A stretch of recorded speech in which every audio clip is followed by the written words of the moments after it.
there's just this kind of repetitive kind of nature of like all these moral questions keep coming up. And I just want to mention another thing. A lot of conspiracies being thrown around that comment.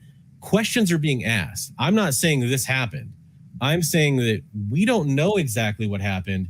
And I think it's fair to have some questions about what actually did occur.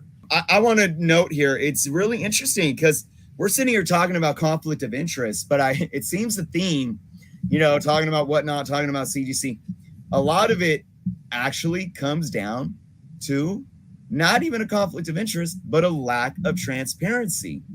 And outside of, I think, the issue that we just addressed with the label and the logo on a certain book. Yeah, there's lack of transparency, and then there's what it looks like by what you put out, right? Right. Because it can't read your mind, so I don't know. Yeah, and I think that I really hope everyone watching right now is seeing this, like, and we know we keep asking the questions and we keep having concerns and demanding transparency. We got to stop. I'm going to say this again. We got to stop jumping to conclusions. We got to stop with the pitchforks, and we got to stop the conspiracy theories. It gets us nowhere. And you know where it gets you? To a dead end, because, and we're going to talk about this a little more, people want to close the doors.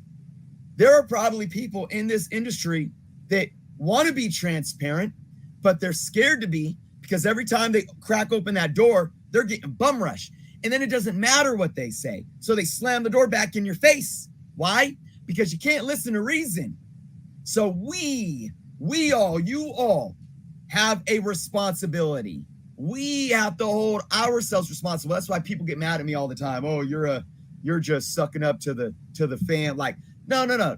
Guys, no one is without responsibility. Every action has a reaction, and we need to understand what is productive and what is counterproductive.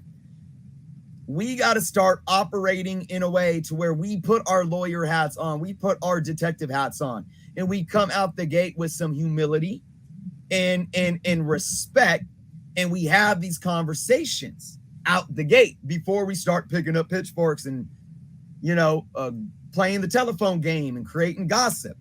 So, because I think if we start doing that, it'll give. Can you imagine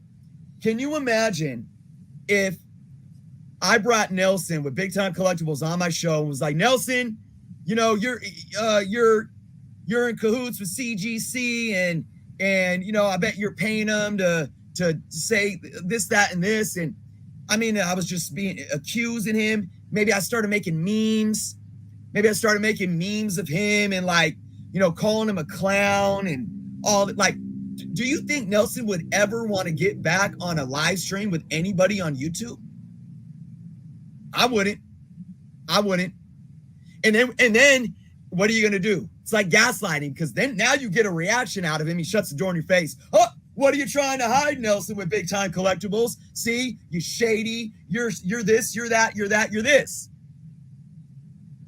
So let's take a step back, because I think we're revealing here that a lot of this isn't even necessarily unethical practices. It's about, I love this word now, optics. And it's about us demanding transparency from these entities, because at the end of the day, I think that's going to help all of us out in the long run.